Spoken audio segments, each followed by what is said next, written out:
Tenemos ahora una mesa para hablar de grandes empresas y sobre todo esta modernización que han acometido las empresas españolas y cuál es el camino que nos toca a partir de ahora también. La empresa española es un lujo. Yo soy una enorme defensora de la marca España, de las grandes empresas españolas. Las empresas españolas tiraron y supieron internacionalizarse y han sabido digitalizarse y han sabido competir para sacar a este país de la crisis. Y la verdad es que me siento muy orgullosa de tener hoy estos potentes ponentes que hoy me acompañan.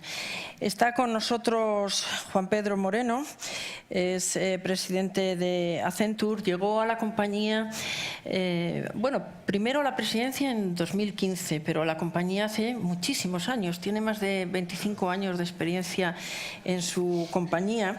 Ahí ha tomado responsabilidades nacionales, internacionales, en el sector financiero, o sea que nos puede ilustrar muy bien sobre esta temática que nos trae a esta mesa. Y yo de la compañía sí quería destacar que es una compañía global, pero además con es un fuerte referente en asuntos de liderazgo para orientar en estrategias de innovación, de digitalización, una consultoría de enorme referencia. Les doy el dato. El 75% de las empresas de Fortune Global le consultan a él o a su empresa.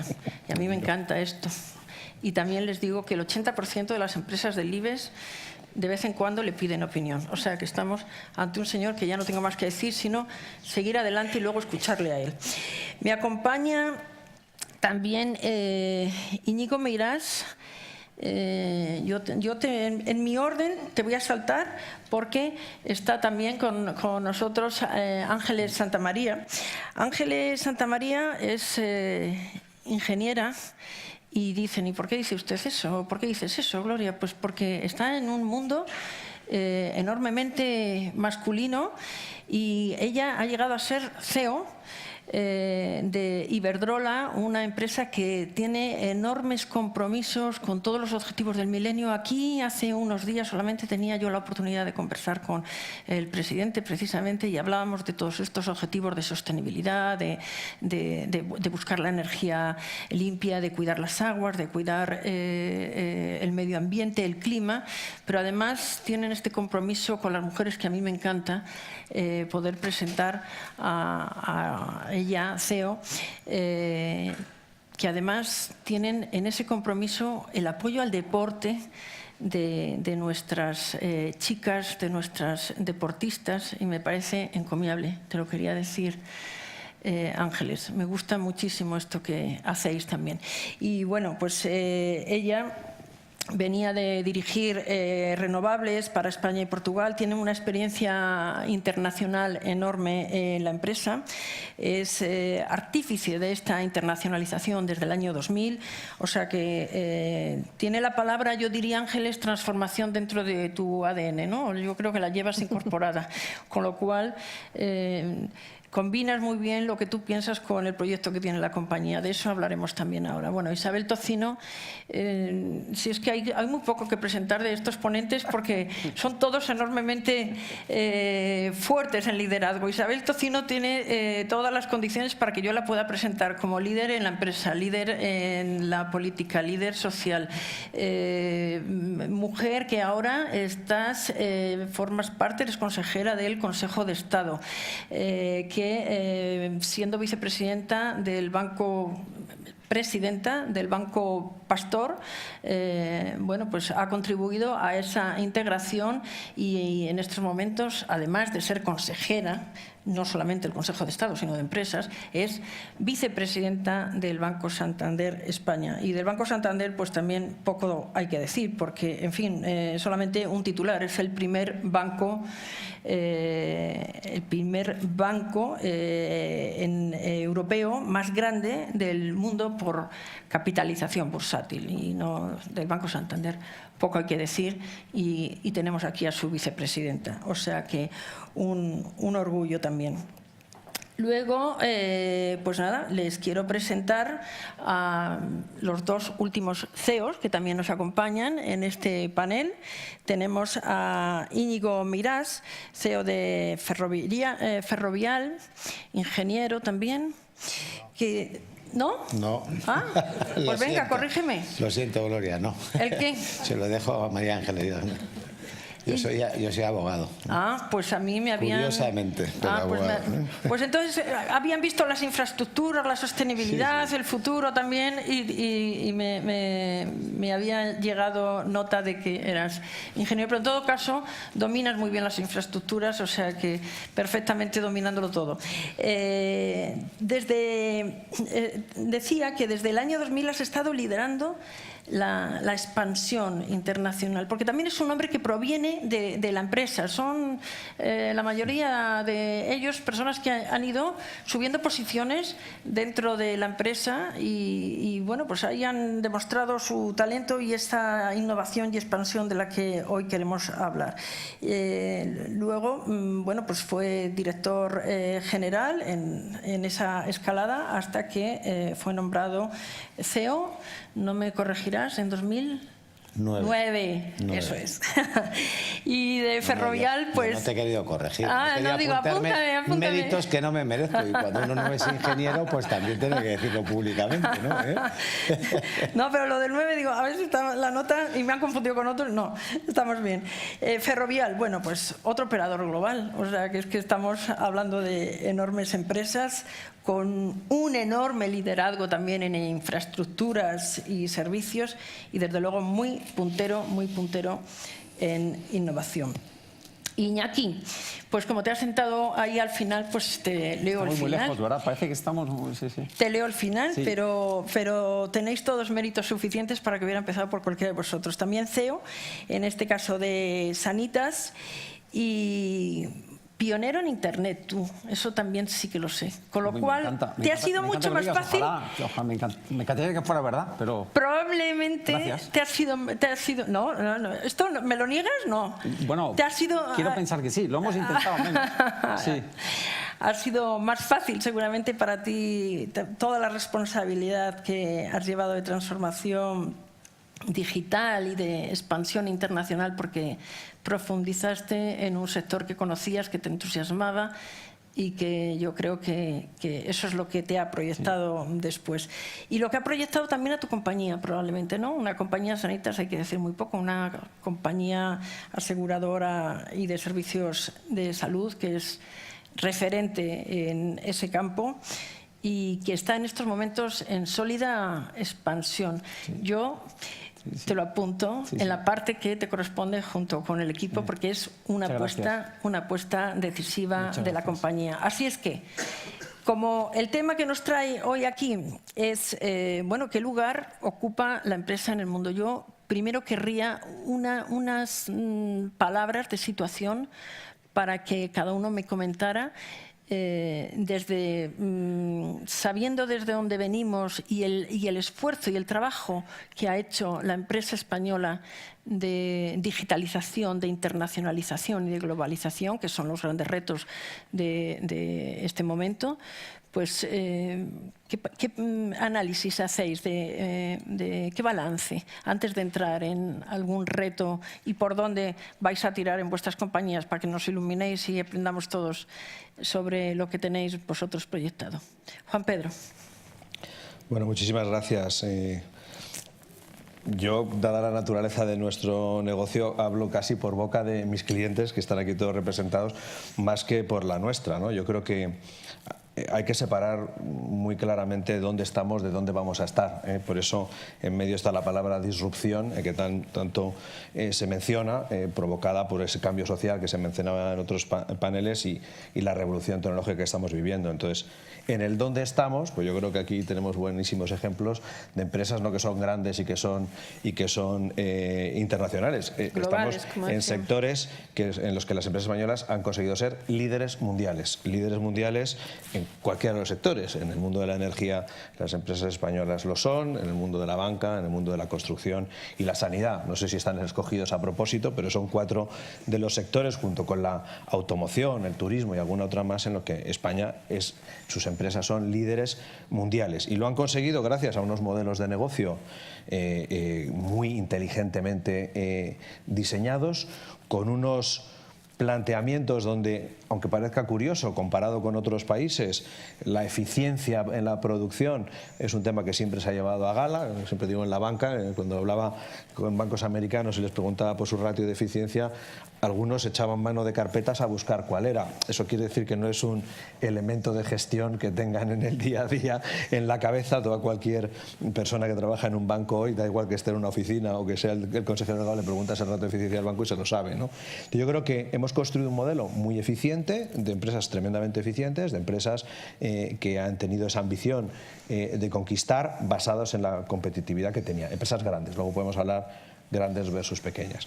¿Dónde vamos a ir? Pues yo creo que ahora cambia el juego, ¿no? Es decir, hay una disrupción motivada por la tecnología, por el cambio también en las fuerzas geopolíticas y por la evolución de la sociedad. Vamos a vivir 100 años, los jóvenes tienen otras prioridades, ha llegado la economía de la experiencia, bueno, y todo eso nos obliga a volver a repensar todo desde el principio. Otra vez nuevos modelos de negocio, otra vez nuevos modelos de eficiencia, apalancados o no en tecnología, y son seguramente parte de los retos que tenemos que abordar. Por eso a mí me gusta tanto el título de Reinventing Spain, es decir, no podemos, no debemos ser complacientes con nada de lo que hemos conseguido, que es mucho y de lo que hay que sentirse súper orgullosos, pero sí que hay que estar muy atento a que las reglas del juego que ahora empezamos, donde yo siempre digo que ahora vivimos en un entorno en el que parece que han repartido las cartas de nuevo, pues en este nuevo entorno hay que volverse a repensar y redefinir prácticamente todo, incluso aquellas variables en las que hemos sido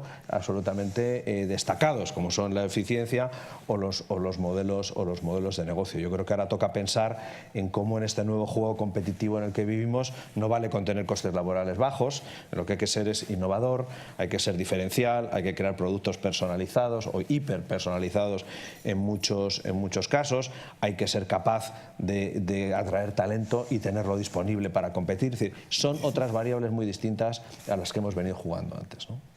Ángeles, yo decía antes que la transformación está prácticamente en tu ADN, es una manera que tienes de pensar, probablemente a partir de la transición, ¿no?, que yo creo que pensáis en la energía. Sí. He leído además que tienes también en tus definiciones 3 Ds, ¿no? Sí. Cuéntame, Sí, cuéntame cuáles son, porque me imagino que una es la digitalización. Una seguro. ¿La otra? Descarbonización. Bien, sí. Descentralización. Ahí está. ¿Vale? Sí, esto es el título de la jornada, me ha encantado porque esto de reinventarse, creo que en el mundo de la energía es lo que va a venir, es lo que estamos ya viviendo, ¿no? Y utilizo esta frase, esta idea que no es mía, está copiada del director de la Carbon Tracker, para explicar lo que nos viene, lo que estamos viviendo de transformación en el sector energético, ¿no? Y es, por un lado, la necesidad de descarbonizar. O sea, ya creo que la lucha contra el cambio climático no es un debate entre 4 científicos y unos cuantos activistas, sino que está entendido, cada vez más comprendido por la sociedad, y hay una preocupación por actuar. Y eso va a significar que la sociedad también va a apoyar todo lo que se haga en este sentido.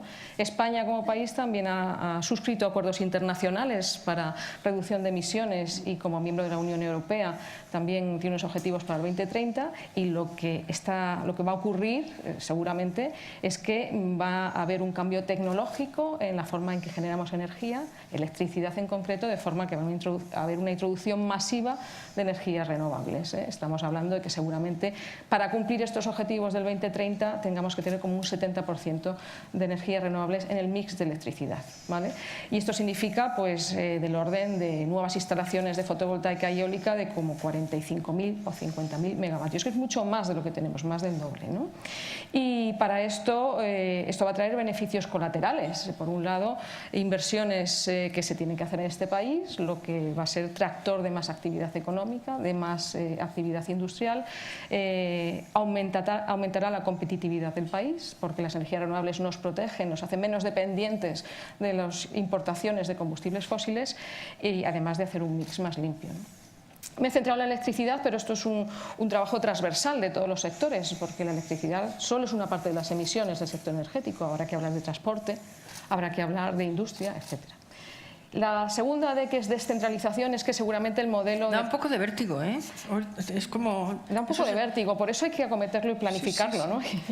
Y hay que anticiparse, yo creo que tú también lo has dicho, si no nos anticipamos, mal vamos. Vértigo, pero por el trabajazo que se ve que hay por delante. Por eso es atractivo. Claro, no porque no dibujes un planeta más bonito, más feliz, más sostenible, que eso sí que lo parece, de nuevo. Hay que trabajar, efectivamente.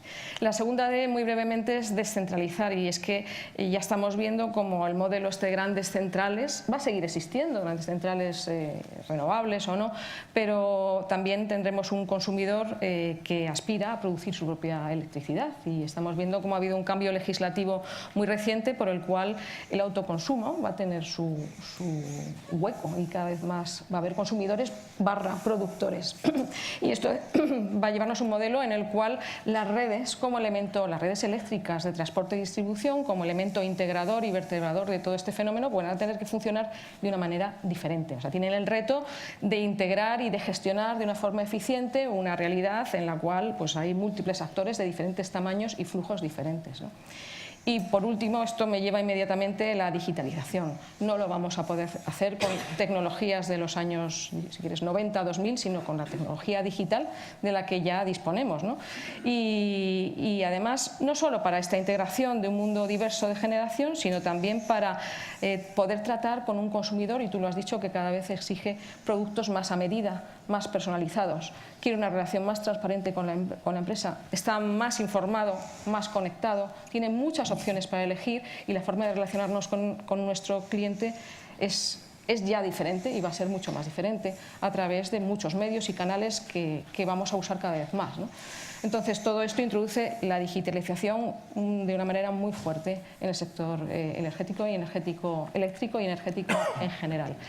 Y bueno, pues esto es una visión general que creo que además, como última idea, no se va a producir a no ser que se den como mínimo dos factores. Uno, un consenso general, como todos estos cambios, digamos, amplios que van a ir repercutiendo en muchas partes de la economía, necesita un consenso general, no solo que las empresas estemos dispuestas a ir por este camino, sino cambios legislativos, directrices claras, y estabilidad regulatoria y visión de largo plazo. Estamos hablando de un sector de infraestructuras, ¿no?, como las carreteras, etcétera, que son inversiones intensivas en capital y que requieren unos periodos largos para recuperar las inversiones. Necesitamos clarísimamente una estabilidad legislativa y regulatoria que nos dé visibilidad de qué es lo que va a pasar de aquí a 10 años y que no haya cambios en mitad del partido, ¿no? Esto es una de las cuestiones: consenso y estabilidad.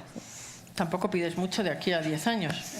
Bueno, yo creo que hay determinadas materias que debían ser objeto de acuerdos de Estado, ¿no? Yo creo que en esto estaremos todos en la misma, ¿no? Que son infraestructuras, salud, educación, etcétera, ¿no? Pues Isabel, casi puedes tú continuar después de escuchar. Esto te lo ha puesto muy fácil. Y además es que si hay un sector que se ha reinventado, se ha modernizado y se ha digitalizado, es la banca. O sea que, si quieres, conectamos con lo que te ha dejado Ángeles, pero... La transformación de la banca es muy visible, además, porque el cliente se acerca para tener unos servicios y unos productos de una manera completamente distinta. Por tanto, la digitalización es clave. Pero a mí, si me lo permites, me gustaría primero también romper una lanza por lo que es el verdadero motor de la economía en España, que ha sido, en épocas de crisis, como ha sido la pequeña y mediana empresa.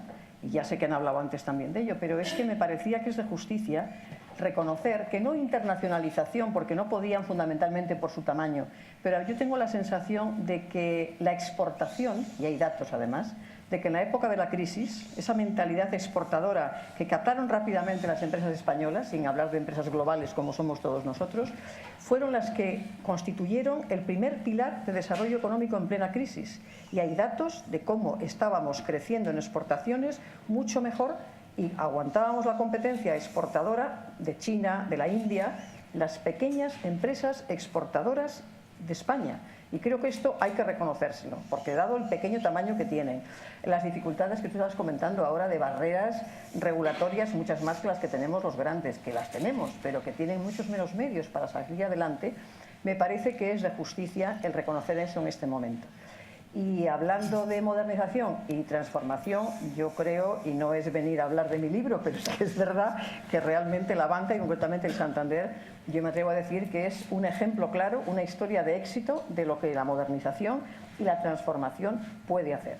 Y es que no creo que hay que ir a la prehistoria para recordar cómo en los años 80 el Banco de Santander era pues una empresa regional que nace en Santander, que era el sexto banco, y que si hablábamos de su proyección en el exterior, pues claro, en un mundo en general muchísimo menos globalizado, pero en una España que estaba completamente cerrada y una economía completamente controlada, ocupaba el 152 puesto.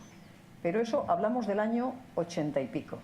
Para el año 2007, el Banco de Santander pasó de ser esa empresa regional que estoy comentando a ser, como tú has comentado ya, la empresa que figuraba entre los 10 bancos primeros del mundo por capitalización bursátil y por beneficios. Y si nos atreviéramos a descontar los 4 o 5 bancos que había chinos, que tienen un free float completamente bajo y que no deberían ser comparables, nos encontramos con que el Banco de Santander ya en el 2007, yo entro en el Banco de Santander en el 2006, realmente es esa empresa que ya está siendo un líder.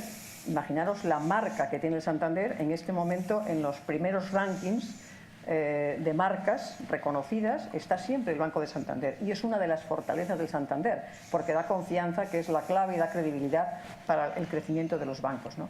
Pero ¿a qué ha sido debido esa modernización en estos años? Pues yo creo que fundamentalmente el tamaño, he dicho antes las pequeñas empresas, la dificultad que tienen, el tamaño, la rentabilidad, gracias también a la eficiencia que decía Juan Pedro, pero yo creo que tuvo un carácter innovador enorme, enorme. Yo recuerdo el anterior presidente era como un visionario. O sea, yo me acuerdo, consejera independiente, que hoy en día ya se habla mucho, pero entonces no había códigos de gobierno, me mandó a hacer el roadshow con inversores porque me dijo, si a ti te preguntan y contestas y defiendes el banco y eres independiente, pues realmente doy una confianza que no la va a dar un miembro de mi directiva ejecutiva. Y yo hice esos roadshows, ¿no? Un privilegio.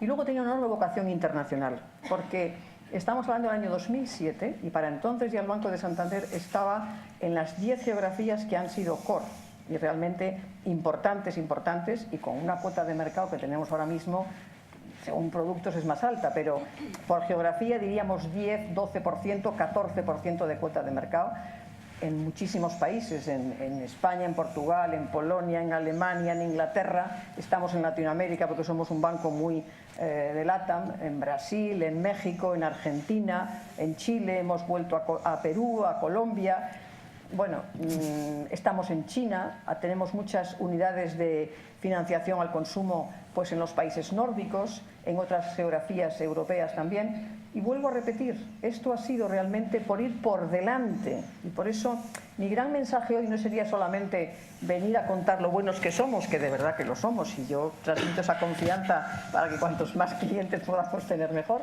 pero sobre todo para decir que juntos es como tenemos que seguir avanzando y que tenemos que preocuparnos muchísimo por ese 90% de la economía española que mueve la pequeña y mediana empresa, con un 70% que genera de empleo privado, estas pequeñas y medianas empresas, para que ayudemos a que entiendan que la internacionalización de la que estamos hablando es muy distinta de la exportación, porque exportar relativamente es más fácil, pero que tienen que dar el paso a la internacionalización.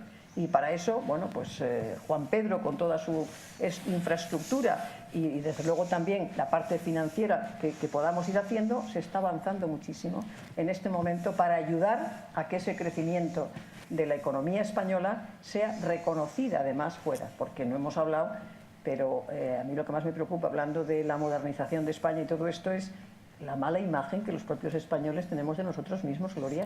Es que hablamos fatal de nosotros y eso va calando, y entonces si te pones en las soft skills de lo buenos que somos, pues sí, el ocio, el entretenimiento, el talante de los españoles, el clima, la seguridad, pero cuando luego vienes un poco a las hard skills, pues nos siguen sacando que la educación, la I+D+I, incluso el branding no es cierto. Tú lo acabas de decir, cómo hemos pasado hace 20 años con una economía que empezaba a abrirse, no estábamos internacionalizados, y cómo realmente en este momento estamos siendo punteros en tantas empresas, en tantos sectores. Pues todo esto o nos lo creemos nosotros mismos, o cuando salimos fuera vemos que efectivamente dicen, España, y nos lo reconocen. Pero yo creo que hay que aprovechar encuentros como este para de verdad sentir el orgullo de ser españoles y de todo lo que se ha hecho en estos 20, 25 años en transformación y en internacionalización. Me encanta oírte, porque yo creo que... me lo creo. No, sí, yo también, porque yo creo que todos los que estamos aquí deberíamos de ejercer, lo hacemos, lo hacéis, y yo también en la parte que me corresponde como embajadores de esta marca España, de verdad, y defender a la empresa y a los empresarios, porque bueno, forman parte del tejido, no solamente empresarial, sino social de un país, y es importantísimo. Bueno, hablar de internacionalización, pues ya a Íñigo Meirás le parece lo de cada día, supongo, ¿no? Esto es, no hay un puente, no hay una infraestructura, no hay una obra en el mundo, en un continente donde no esté ferrovial. Y esto realmente es una cosa que cuando lo leemos a veces dices, consigue Ferrovial, tiene un contrato en tal, y lo lees como una línea que la pasas enseguida y dices, caray, lo que ha tenido que trabajar tu equipo, lo que habéis tenido que defender, los proyectos que habéis tenido que elaborar, que tener para ganar de la manera que lo hacéis, con esa eficiencia y con esa transversalidad. Bueno, vamos a ver, yo creo primero, gracias al equipo de Forbes por invitarme hoy a estar aquí y compartir con vosotros nuestra visión, y después de eso yo creo que nos han dicho varias cosas. O sea, yo creo que es verdad que muchas empresas españolas, grandes, medianas, las pequeñas les cuesta más porque les falta tamaño, pues yo creo que hemos conseguido internacionalizarnos de una manera exitosa. Lo cual creo que es muy bueno para las compañías, para sus accionistas y para la marca España. O sea, yo creo que eso es más que evidente. O sea, cuando vas por el mundo, y eso sí lo ves hoy en día, y compites siendo una empresa española, no resta. A pesar de que tenemos siempre en el subconsciente, yo creo, mucha gente la idea de, bueno, somos españoles. O sea, yo creo que hemos aprendido a viajar por el mundo y a internacionalizarnos sin ningún complejo. Y hemos ido a competir en mercados muy competitivos, porque hay grandes empresas españolas en Latinoamérica, pero también estamos en Norteamérica, estamos en Europa, estamos en Asia. China es un poco un mundo aparte, o podemos estar en Australia, ¿no? Bueno, yo creo que hemos ido pasando por el proceso. Los que hoy en día se nos consideran grandes empresas, hace no demasiados años Ferrovial era una empresa pequeña de construcción que solo estaba en España y no era un grupo cotizado. Luego pasamos a empezar a ser algo más que un grupo constructor y empezamos a definirnos como un grupo de infraestructuras. Y hoy, digamos, todavía estamos en la transición de si ya somos un grupo de infraestructuras o debemos considerar más en el mundo de la movilidad, que es todavía un concepto más amplio, ¿no? Y el mundo va por ahí, o sea, es lo que se hablaba antes, el famoso Big Data. Nosotros, entre los aeropuertos que gestionamos y autopistas, manejamos más de 3 millones de transacciones al día. No sé en términos bancarios si es mucho o es poco, pero a nosotros ya nos parece que manejamos una cantidad de información impresionante, y aunque estamos invirtiendo mucho y algunas compañías como la Juan Pedro nos están ayudando, todavía tenemos que explotar qué hacemos con todo ese tipo de información que estamos manejando. O sea, esto ya no es construir una autopista y conseguir que pasen los coches y demás, sino que además luego tienes que estudiar a los usuarios, y en los aeropuertos es todavía un ejemplo más claro, y ver qué hacemos con ello. Y entonces al final aprendes sobre lo que te van haciendo y te ayuda a ser más competitivo en siguientes licitaciones, y luego además Yo creo que es importante, cada vez que sale que algunos de los grandes grupos de infraestructura españoles, no solo Ferrovial, ganamos grandes contratos por fuera, no olvidemos que luego lo más importante es que no nos hayamos equivocado y se le gane dinero a esos proyectos, porque las compañías con todo, luego se nos critica mucho a los empresarios y a las empresas, y yo creo que somos, dentro de la sociedad actual, cada uno tiene que jugar su papel y las empresas tienen que jugar a lo que tienen que jugar. Crear empleo, crear riqueza, ganar dinero, claro, pagar a sus accionistas, cosa que yo creo que en ocasiones hay una cierta crítica a la gran empresa devoradora de casi todo, y yo creo que no hay que tener ningún complejo y nosotros cada uno tiene que cumplir su papel en la sociedad. Dentro de ello, pues yo creo que las empresas españolas, no solo en nuestro sector, aunque es verdad que nuestro sector es más destacable que en otros, porque somos 5 o 6 compañías que hemos conseguido dar ese salto a la internalización y estamos compitiendo en mercados que per se son muy competitivos. Nos está yendo bien y parte de ello, pues muy buena formación, contrariamente a que luego la gente piensa, o sea, los ingenieros españoles tienen una cualificación más alta que en otros muchos países. Yo siempre pongo el ejemplo que un ingeniero de caminos o un ingeniero industrial puede firmar proyectos en Estados Unidos y un ingeniero civil o un ingeniero mecánico de Estados Unidos no puede firmar proyectos dentro de la Unión Europea. Lo cual también yo creo que a veces tenemos que darnos cuenta que tenemos también nuestras virtudes. Seguiríamos el modelo francés de educación, lo que queramos, pero España sigue generando una cuna de ingenieros, y lo dice uno que no es ingeniero, que nos sigue ayudando a competir. ¿Qué nos pasa a día de hoy en ese proceso de internacionalización? En el caso de las infraestructuras, somos uno de los perdedores en la crisis económica. Habrá otros, pero como a mí me toca hablar del mío, en el cual en los presupuestos generales del Estado en los últimos años, donde claramente ha caído la parte que te toca en los presupuestos, que es la parte dedicada a inversión pública en infraestructuras, ha caído de una manera dramática, en torno al 80% en los últimos 10 años. Y nuestra discusión es, bueno, en España seguimos España como país tiene que seguir avanzando en modernizar sus infraestructuras, no solo de transportes y de todo tipo, energía, petróleo, infraestructuras, por supuesto, hospitales, estaciones de autobuses. Habrá que terminar esa red de AVE, también tupida pero inacabada, que en este momento tenemos en España. Y el problema que nos está generando en las grandes empresas españolas, ese pinchazo en términos presupuestarios en España, es que nos estamos perdiendo sex appeal sectorial. Si hoy en día eres capaz de atraer menos talento, porque ves que en España no se están moviendo las cosas. Es fácil convencer a gente con talento, buenos ingenieros, que se te suman a tu proyecto español, y una vez que tienen cierta formación y demás y años de experiencia, los exportas fuera. Pues tenemos bastantes personas fuera de España y siguen generando riqueza para España. Esa es gente que viene aquí, que acaba volviendo, etcétera, etcétera, ¿no? Estás hablando de tu sector. Estoy hablando, vamos a ver, yo hablo de mi sector, que es el que me conozco muy bien. Bien, sí. Estoy seguro que Iberdrola tiene mucha gente expatriada en sus operaciones en Scottish Power o lo que tiene en Estados Unidos en la parte de renovables, pero ahí no puedo dar detalles, pero me imagino que las grandes empresas o el Banco Santander nos movemos parecido. Al final, internacionalizar las empresas españolas permite también internacionalizar tu capital humano, que es crítico en que hagas un proceso de internalización de una manera acertada. O sea, esto no va de compras empresas y ya eres el dueño y ya funciona mejor porque tú la has comprado. Tendrás que llevar tus mejores capacidades y tus ventajas competitivas para que eso que has comprado en otro país, y si lo has comprado es porque estarían peor posicionado que ti en ese mundo tan competitivo, lo puedes hacer, ¿no? Entonces, bueno, yo creo que en general, sectorialmente en España hemos dado un salto en esa internacionalización. Yo pongo el ejemplo de Ferrovial, yo llevo ya 26 años en Ferrovial.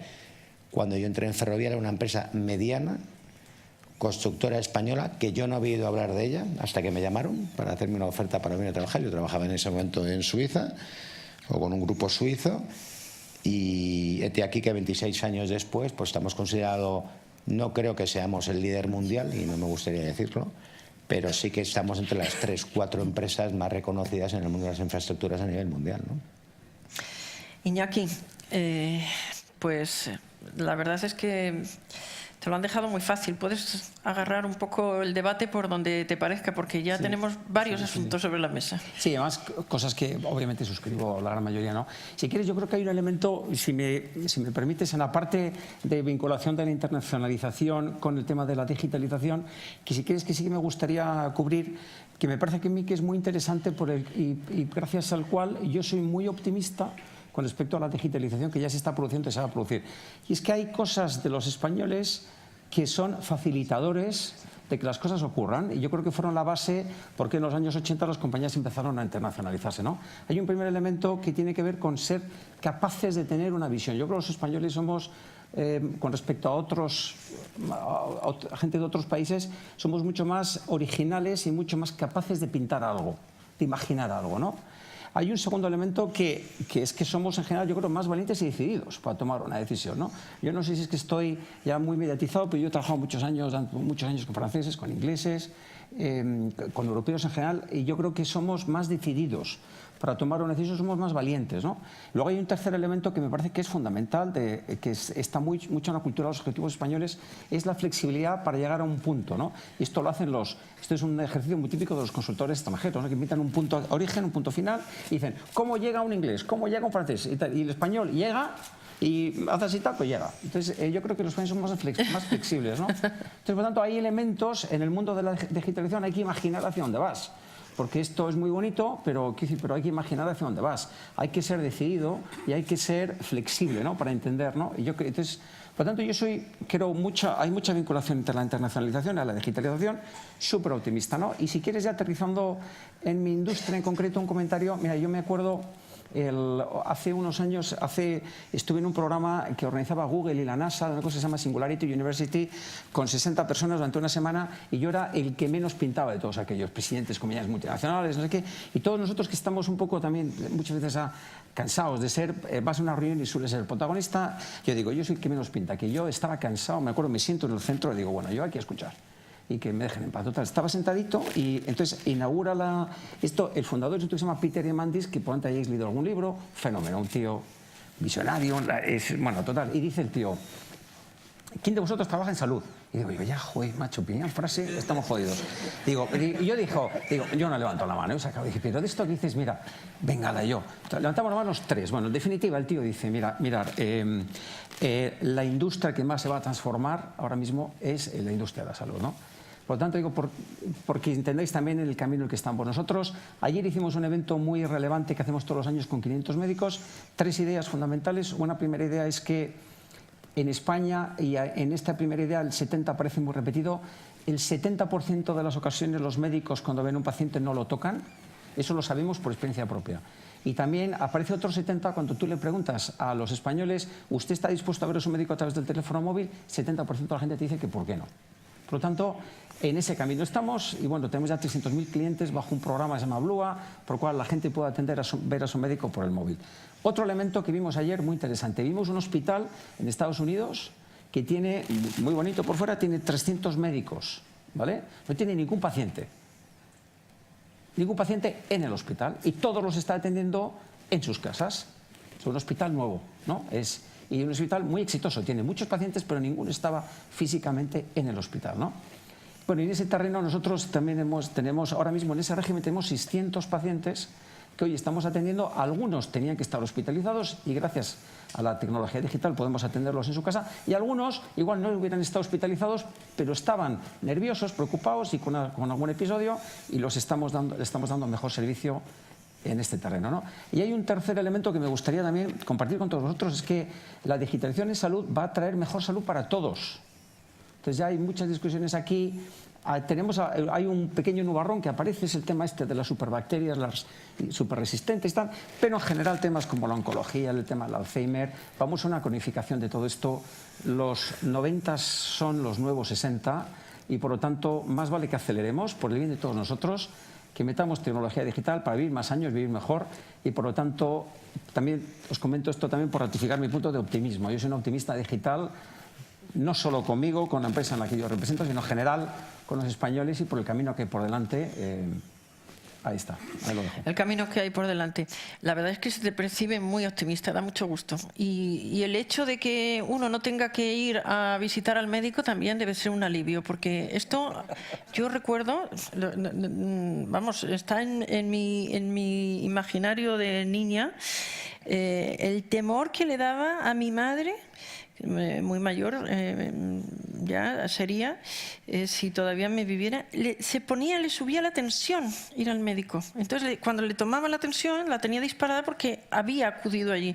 Pero ¿cómo les explicas a todas las generaciones que tienen que hacerlo ahora a través de un teléfono o de un terminal? O sea, que en esa tarea también tenéis que hacer muchísima pedagogía, pero Total, me encanta. total. Porque os referíais, Isabel, Ángeles, a cómo dirigirse crear nuevas carteras de clientes, nuevos productos. Esto es lo que viene ahora por delante y este es el desafío. Tú les tienes además que orientar a todos. Supongo que tienes ahí la receta y que te vayan pasando por la ventanilla, pero avánzanos algo. Vamos a iluminar un poco, que ya lo estáis haciendo, ya lo habéis hecho, pero hemos recorrido un poco dónde venimos, pero ¿y ahora qué? Es decir, que digitalización, sí, pero en este contexto, además de una cierta incertidumbre económica global y de, como tú recordabas, no muchas certidumbres regulatorias, ¿qué nos espera? ¿Qué hacemos? Bueno, yo hablando de recetas, fíjate que he oído en las ponencias anteriores a gente que menciona este ejemplo del transatlántico y lo difícil que es maniobrarlo. Mi principal receta es olvidarse del ejemplo del transatlántico. Se puede, nosotros en Accenture somos una empresa de 500.000 de profesionales en el mundo y presentes en 172 países, pensamos que se puede ser un elefante que surfea en una tabla de surf, más que un transatlántico que le cuesta maniobrar. En solo 4 años nuestro negocio, gracias a que nuestros clientes, que sois vosotros, están surfeando esta ola, ha pasado de tener un 8% de negocio digital hace escasos 5 años a tener hoy más del 60% de todo lo que hace Accenture en el mundo. O somos una compañía, como digo, de 500.000 de profesionales en el mundo, donde el 92% de sus infraestructuras ya está en cloud pública. Ya lo está hoy. O el software que utilizamos para nosotros y para nuestros clientes, más del 60% se sirve as a service utilizando una tecnología. Es decir, se puede ser un elefante y surfear una ola, montar una tabla de surf, no es necesario pensar que esto va todo muy despacito. Y nosotros no queremos el ejemplo de nada, pero puedes ver gobiernos como el portugués, puedes ver gobiernos como el de Singapur, como el de Corea, que también son elefantes que surfean bastante bien la ola. Entonces nuestra receta empieza a que la innovación, la transformación no es una cosa lenta. Fast, rápido, hoy significa dinero, anticipación y posicionamiento, y por lo tanto el ejemplo de la tabla de surf es para mí muy ilustrativo respecto a lo del transatlántico que se mueve despacio. Dicho esto, yo creo que lo habéis dicho alguno, yo creo que hay que saber a dónde se va. Es decir, esto de la digitalización por la digitalización no sirve para nada. Uno tiene que saber a dónde va, qué quiere ser, y hay nuevas reglas en el mercado que definen qué quiere ser uno. Desde la regla de la colaboración, es decir, hoy todas las industrias se solapan unas con otras. Íñigo, que está en la construcción haciendo puentes, nos ha hablado de datos que manejan los aeropuertos y ya está viendo negocio en el asunto. Entonces digo, ¿qué pensará Telefónica de eso, ¿no? Que es el que maneja los datos? Es decir, hoy las industrias se solapan unas con otras y son capaces de crear nuevos modelos de negocio de donde antes no lo hacían, y por lo tanto saber a dónde uno quiere ir, porque las opciones son muchas, es muy importante. Las empresas y también los países, tener un plan estratégico, porque no se puede ser bueno en todo ni querer hacer todo a la vez, sino tener un objetivo clarísimo. Yo creo que hoy muchas de las empresas, y también es un poco nuestra percepción en lo que fallan, cuando hablabas antes tú de innovación, pues España no es un país no estamos a la cabeza de la innovación mundial, pero no somos un país malo en eso. Tenemos muchísimo talento, tenemos muchas iniciativas, tenemos muchos creadores. Nos pasan dos cosas, ¿no? La primera que nos pasa es que nuestro mercado es pequeño y da para lo que da, y entonces cualquier emprendedor que inventa algo razonable al minuto siguiente te dice quiero ir a Estados Unidos en lugar de hacerlo aquí. Y la otra es que nos cuesta mucho escalar las cosas, nos cuesta mucho desde que hago esa pruebecita de una cosa que me parece bien, que la meto en Sanitas, que la prueba, hasta que todos los clientes de mi negocio reciben esa innovación. Esto es eterno todavía, y es eterno porque nos cuesta desplegar realmente a escala las cosas, y porque tenemos también un problema endémico que los ingleses llaman el decommissioning, ¿no? Que es, para encender una luz tengo que apagar la anterior. Si los que están, y por eso voy a ir a la cultura de las empresas, la cultura del país, les cuesta mucho apagar, pues el encendido de lo nuevo tarda más en llegar. Y le cuesta mucho apagar, es decir, o sea, canibalizarse a sí mismos, estos señores decidiendo que en realidad las renovables tienen que matar al carbón, el otro decidiendo que los médicos, pues efectivamente van a utilizar tecnología y un médico va a tratar a mucha más gente, a pesar de que lo que la ortodoxia dice es que los médicos hacen cola en tu puerta. Es decir, el tener el valor de hacer el decommissioning, el tener el valor de realmente canibalizarte a ti mismo para ponerte en un negocio nuevo, una posición distinta, es para mí una clave. Y acabo con un punto, y es que esto no es porque lo queramos nosotros, es porque nuestros clientes, lo que la sociedad hoy nos lo demanda. La sociedad es así, y lo que te está pidiendo, yo siempre acudo a este concepto que a mí me encanta, que es el de la economía de la experiencia. Hoy la gente consume productos o servicios no mirando al precio y a la calidad, que es la mentalidad con la que venimos construidos todos, sino a la experiencia que eso les reporta. Entonces alguien puede consumir un producto más caro a lo mejor, o igual que el de al lado, simplemente porque consumírtelo a ti le produce una experiencia mejor. Y si no, todos pensamos porque uno compra en Amazon, ¿no? En Amazon realmente el producto que te vende lo puedes comprar en la tienda de al lado, es el mismo, es esta botella de agua, es la misma, y pues suele valer lo mismo, ¿no? Sin embargo, tú haces clic, ¿por qué? Porque la experiencia es buena, es rápido, compras en un clic, lo puedes devolver fácilmente y tal. Bueno, la experiencia importa, y eso es porque lo demandan los consumidores, ¿no? Entonces, irse adaptando a que esas reglas del juego han cambiado, pues es lo que yo creo que hay que ser muy, muy, muy rápido. Y yo también soy muy optimista. O sea, tenemos empresas increíbles aquí que también están dando ese paso.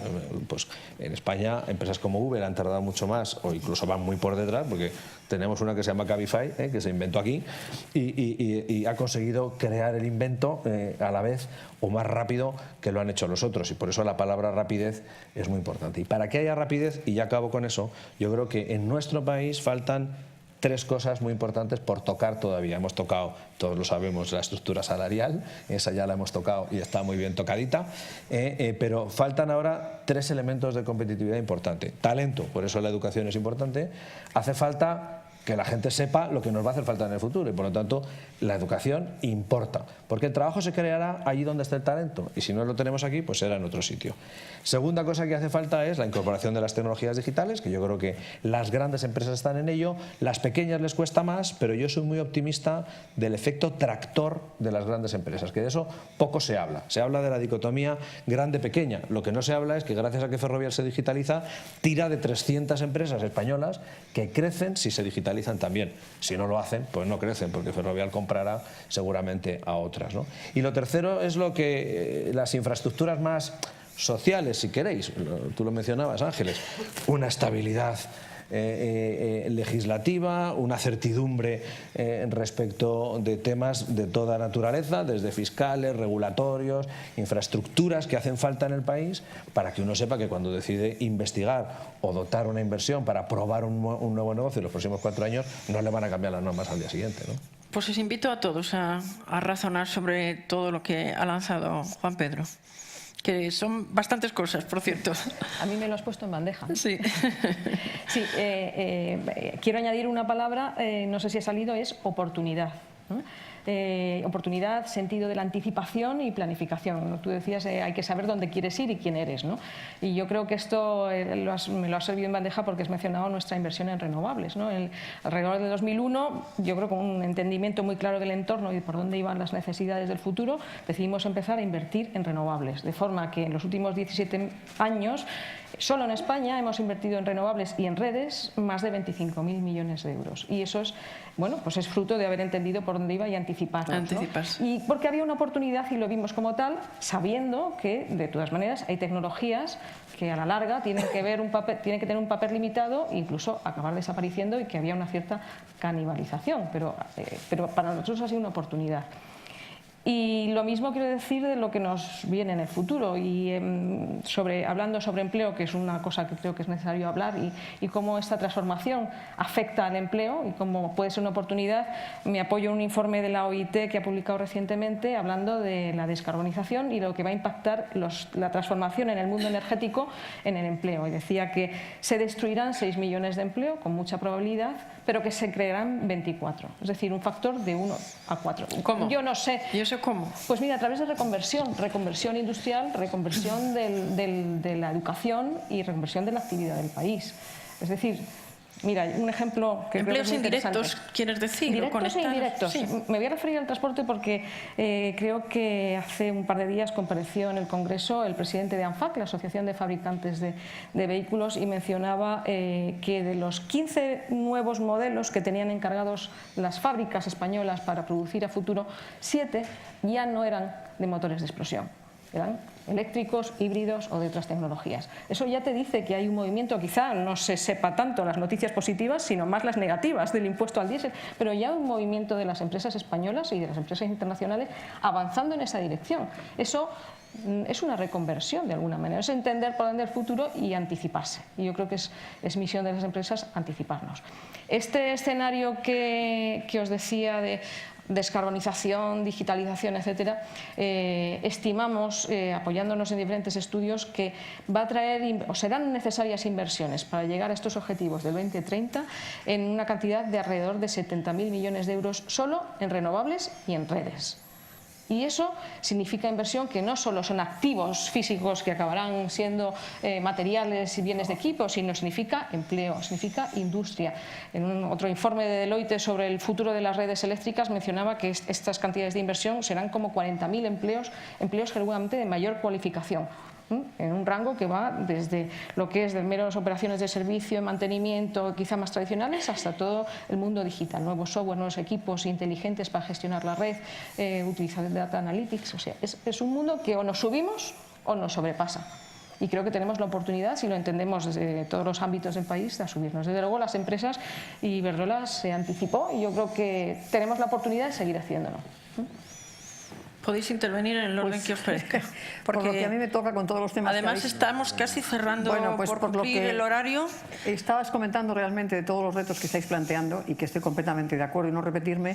Yo diría un poco como los mandamientos se reducen a 2. Para mí, transformación digital y, por poner algo nuevo, transformación cultural. Transformación digital en una empresa y en un sector como el sector financiero es fundamental, ya lo hemos comentado, porque es que el cliente y todos los grupos de interés se acercan de distinta forma a nosotros y nos piden en tiempo real, o el cliente tiene mucha más información, tiene mucho más poder porque puede elegir mucho antes, y entonces hay que estar invirtiendo cada vez más en tecnología, se ha dicho ya, invirtiendo también más, diría yo, en estrategia. Y esa estrategia tiene que dar confianza en el sector financiero por descontado. Y entonces es no solamente la seguridad de los datos, que hay que invertir muchísimo en tecnología y en seguridad de datos. A mí me parece que este sistema de los transatlánticos que tú decías, hasta cierto punto funciona cuando entendemos por transatlánticos, pensaba yo, por ejemplo, cuando te escuchaba, pues hombre, la banca comercial nuestra, los grandes bancos comerciales, donde tenemos la cuenta de resultados, todo esto son transatlánticos. Lo que pasa que tendrían que conectarse, digo yo, con una especie como de speedboat, o sea, de lanchas rápidas que efectivamente sean nuevas oportunidades que te están brindando la tecnología también, para que tú puedas ir más deprisa a dar más confianza a tu usuario y a tu cliente que lo que te lo hace la competencia, ¿no? Pero me quiero centrar un poquito más rápidamente en lo que yo entiendo por transferencia cultural. A mí me parece que es tan importante o más para que cale la transformación digital ese cambio cultural que se está produciendo en todas las empresas. Y además no es que sea una moda, es que hoy en día estos grupos de interés, de usuarios, de clientes, de inversores, de proveedores, todos te están pidiendo cada vez más y preguntan, ¿tu cuenta de resultados? Sí, pero ¿cómo has conseguido esto? Es decir, ¿cuánto de empresa responsable eres? ¿Cuánto de empresa sostenible? ¿Cuánto de crecimiento inclusivo inclusivo estás teniendo. Y esto es lo que estamos focalizándonos muchísimo ahora en el Banco de Santander hace unos cuantos años, pero con muchísima intensidad. ¿Por qué? Pues porque realmente esto te lleva a una inversión muy grande en ese cambio cultural. Es decir, necesitas, se ha dicho ya, gente muy preparada, pero con valores. Los empleados tienen que tener valores en ese contacto directo que tienen con el usuario, para darles confianza, para transmitir la seguridad de que lo que le estás diciendo es creíble, ¿no? De ahí la importancia que decía antes de la marca.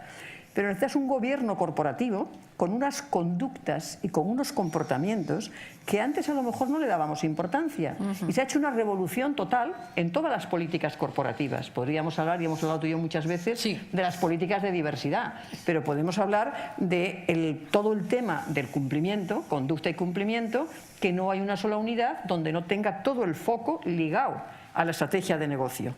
Entonces, estos son revoluciones que se están produciendo realmente para que al final sea todo un equilibrio de tu cuenta de resultados, cuánto beneficio estás obteniendo, pero sobre todo el equilibrio del bienestar social del empleado el primero, de la experiencia de cliente que tú estabas comentando, pero cómo cuidas además el medio ambiente. Y esto lo estabas diciendo perfectamente tú ahora mismo, y no me quiero extender mucho más, pero quizá me ha gustado mucho porque fui cocinero antes que fraile, claro, cuando se hablaba de sostenibilidad en España en el Ministerio de Medio Ambiente hace más de 20 años, que me tocó levantarlo de la nada, de menos mucho, hasta los periodistas decían, ¿qué dice usted? O sea, no os creáis que hablo de la prehistoria, me ha tocado a mí. Esa anécdota me la contaste cuando escribí El fin del miedo y es graciosísima. Es que no sabían repetir el palabra de sosteniqué los periodistas, que tenían que estar más informados. Entonces, en este momento ya está en la estrategia metida, en la estrategia de negocio, porque los inversores preguntan muchísimo, oiga, ¿usted qué equilibrio tiene entre el medio ambiente, el cambio climático, la sociedad baja en carbono? ¿Qué inversiones hace usted para favorecer esta transición? Y por si no nos bastara con el inversor, que es fundamental, hablando de mercado, pues es que tenemos ya en las empresas de más de 500 empleados, concretamente en el sector bancario, que si hay un sector al que la regulación le machaca, decías tú antes, anda que no nos atizan, la regulación, todo nos amenazan, pues le baja usted el capital, pues esto le cuesta más capital, increíble, ¿no? Termino diciendo, es que ya hay un mandato de que efectivamente vamos a tener incentivos por la vía de capital a según qué sectores, a según qué empresas estemos financiando. Si ya no son combustibles fósiles y vamos mucho más a energías renovables, como tú comentabas. Es decir, la conexión que hay hoy en día está en la banca también en este sentido. Tenemos que hacer un informe ya de riesgos no financieros, de cómo está tu inversión en sostenibilidad, cuando vas a la comisión de nombramientos, los nuevos consejeros independientes que vas a contratar, qué perfiles tienen en esta situación, y todo eso al final deriva en la diversidad y deriva en un crecimiento sostenible, pero en un crecimiento inclusivo, que yo quiero recalcar mucho esto. Corremos el riesgo de tener esta digitalización que no llegue a todos los sectores, y el banco se está preocupando mucho porque cada vez tenemos más clientes que con la banca móvil, lo que llamamos banca personal, el que tú tengas tu asesor permanentemente en la pantalla 24 horas al día, 7 días, 365 días al año, que efectivamente vamos a llegar a posibles exportadores más pequeños o a gente que está fuera todavía de los recursos financieros, pero que enseguida tienen un móvil, cómo a través del móvil les podemos incluir en ese crecimiento económico, y tenemos ejemplos ya de microcréditos que se han concedido o de cómo 800.000 personas en educación financiera hemos ayudado ya y les hemos cambiado la vida al ser un banco tan universal. Bueno, seguiríamos hablando muchísimo, pero tampoco quiero comer, pero es un mundo realmente apasionante, no el que se nos viene, sino el de las lanchas rápidas, no solamente es una maravilla escucharos, pero os voy a dejar a Íñigo y a Iñaki que cerréis, porque nos hemos comprometido a terminar a estas horas. No, pues intentaré ser rápido. O sea, estando de acuerdo con lo que se ha dicho hasta ahora, me quedaría en el concepto de la transformación digital y de los transatlánticos. No soy demasiado náutico, pero está bien traído el punto, ¿no? ¿Tú esto del elefante surfeando lo ves no, claro que lo posible? Veo. Sí. Ahora vamos, sí. Yo lo primero que veo, o sea, yo mi aproximación un poco a la transformación digital es un poquito distinta. Yo creo que la transformación digital y el mundo de la innovación ya tiene vida propia. O sea, yo creo que el gran reto que tenemos las grandes empresas es cómo nos subimos a la transformación digital. O sea, la transformación digital no es un problema que en Ferrival decidamos que vamos a digital. La transformación digital ya tiene vida propia y se retroalimenta. O sea, cuando tú estás intentando subirte a cosas nuevas, ya hay otras. Esto es como cuando estás estudiando con algún consultor tipo Accenture cuál es el nivel de seguridad que tienes, de ciberseguridad que tienes que tener en tus sistemas, y cuando estás subiendo al nivel 4 ya hay virus en el nivel 6, entonces nunca llegas al 6, porque el día que llegas al 6 ya hay el 7 y el 8, ¿no? Entonces yo creo que el gran reto que tenemos, y yo creo que las empresas españolas lo están haciendo bien, y no solo en nuestro sector en el que yo represento en esta mesa, es cómo nos subimos a esa transformación digital, y el que no se suba se cae. O sea, pides un factor de competitividad tremendo y tarde o temprano lo pagas. Hablo en este sentido es más de las grandes empresas y más globales o muy internacionalizadas, porque las pequeñas y las medianas son más compañías de nichos, les falta presupuesto, les falta tamaño, pero las grandes tenemos que reinvertirnos digitalmente para sobrevivir. Y por el medio, si estás un poquito por delante en eso, te da un factor de competitividad. Eso es evidente, y eso lo digo con los transatlánticos. ¿Va a seguir habiendo transatlánticos? Seguro. Ahora, va a cambiar la manera de la propulsión de los transatlánticos, incluso al llegar a haber motores eléctricos. Será así, los va a acabar viendo. Hay pruebas ya por el mundo donde se está viendo. Entonces, ¿va a seguir habiendo transatlánticos? Sí. ¿Van a ser siempre más lentos que la tabla de surf? Sí, pero como a la gente le va a seguir gustando viajar, igual que hay más tráfico aéreo en el mundo y demás, crece al 6% anual el tráfico aéreo mundial, incluso en los últimos 10 años en periodos de una crisis financiera tremenda a nivel mundial, pues la gente va a seguir queriendo coger un barco y irse de recreo entre Barcelona y Atenas o donde sea. ¿Pero qué va a cambiar? Ese transatlántico va a ser menos pesado, va a tener un tipo de propulsión de unas energías más limpias y demás. Entonces, a los que se nos puede considerar transatlánticos, y no pasa nada, siempre que seamos de última generación, el problema es que tienes a los surferos y tienes las lanchas rápidas y tienes todo. Bueno, es el entorno competitivo en el que tenemos que sobrevivir. Ahora, ¿qué ha cambiado el mundo? Que va mucho más rápido. O sea, la capacidad de procesamiento de datos que hoy en día es increíble. Cuando tú ves las típicas curvas de consultores, entre ellos Accenture, dicen, bueno, ¿cuántos datos se procesaban en el mundo? Yo creo que es incapaz calcular cuántos datos se procesaban en el mundo en 1960, pero será una estimación. Pero tú empiezas a ver la curva como iba de los 50 cuando empieza a aparecer las computadoras, ni siquiera ordenadores, y va una curva, y de repente en los últimos 10 años, o sea, se ha disparado. Y no te digo que llegue al infinito, pero ya nadie es capaz de decirte cuántos trillones de datos se van a manejar para el 2025. Lo que sí sabes es que la curva tiene una pendiente increíble. Bueno, ahí es donde tenemos que estar todos. O te subes a ese mundo o te vas a quedar fuera. Has hablado ahora de procesar datos. Antes, de alguna manera, de hacer los servicios a la carta del cliente, ¿también te referías tú a eso, Iñaki? Quizás manejando algoritmos y personalizando, digamos, cada servicio. Pues mira, vamos a ir al detalle. Mira, yo me gustaría, si quieres, yo creo que la pregunta, totalmente de acuerdo con lo que he dicho, la pregunta es el cómo, ¿no? Entonces, para mí, empieza una cosa que ha dicho Juan Pedro al principio, es un poco ya saber hacia dónde vas. Nosotros hemos decidido en Sanitas que de la digitalización es mejorar la experiencia de usuario para seguir siendo diferentes y a lo mejor entrar en otros negocios, a lo mejor. Pero es experiencia de usuario. Y a partir de ahí, yo creo que se detona todo un proceso de quitarle liturgia a las cosas y de mucha comunicación. Quitarle liturgia a las cosas, yo creo que empezar diciendo a la gente, esto no va de tecnología. La tecnología está al servicio de la experiencia de usuario, ¿no? Hay una segunda fase del cómo, es enamorarte del problema y no de la solución.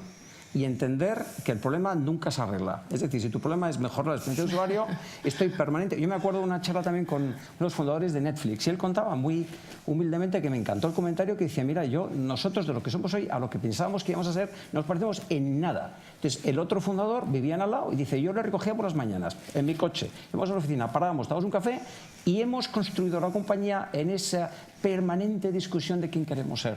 Esto es una discusión que nunca se acaba. Si quieres hacer la mejor experiencia de usuario, nunca vas a terminar. Y la parte de quitarle liturgia tiene muchos elementos, pero para mí un elemento fundamental, por ejemplo, es la liturgia que tiene que ver con, y me encanta el comentario de la inclusión, tú lo hacías inclusión de toda la economía, los sectores, tal. Yo creo que hay una parte de elemento de inclusión en los empleados. Yo creo que una de las trabas que nos hemos construido en las empresas es ¿cuántos millennials tengo? Yo muchas veces digo, a mí me entra la risa. Nosotros en Sanitas hacemos eventos estos donde damos premios de antigüedad y empiezan empiezan en 30 años y todos los años, y son gente estupenda. Y dices, estos no son millennials, yo no soy millennial.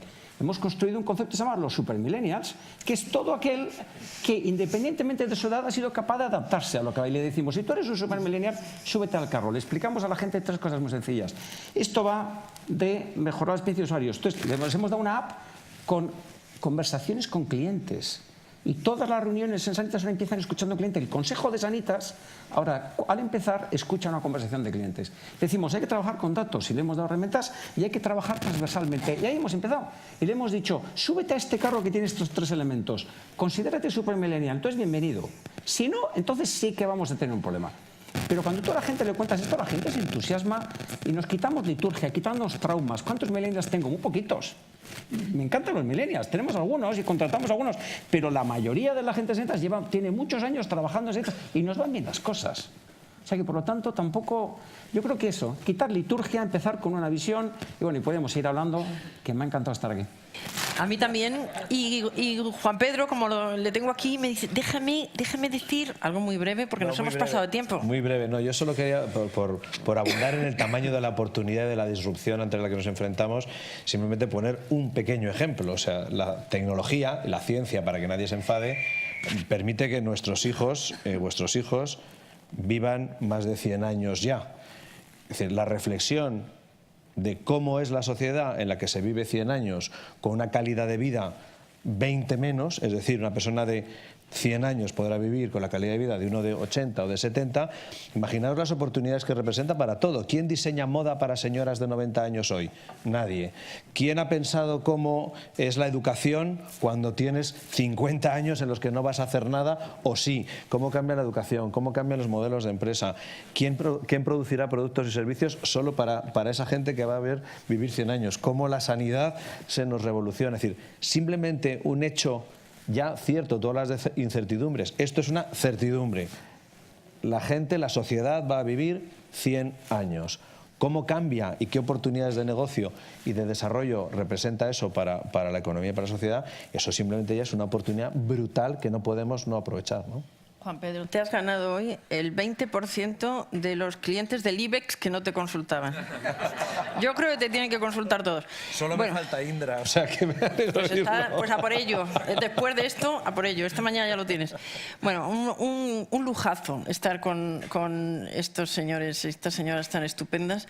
Super millennials, todo, nos quedamos con eso. Que se reinventan cada día. Y además que habláis todos de transformación, me encanta, porque es cierto que os acostáis con una idea y a la mañana siguiente ya estáis en la siguiente. Transformación también de las mentes, ¿verdad? De todos. Y yo creo que esa es la educación de la que hablábamos, hemos apuntado, pero daría para otro día. O sea que nos emplazamos para otra jornada. Muchísimas gracias, consejero delegado de Sanitas, consejero delegado de Ferrovial, vicepresidenta del Banco de Santander, consejera delegada de Iberdrola y presidente de Accenture. Un lujo de verdad y un honor para mí estar aquí. Para ellos les pido un enorme aplauso. Gracias.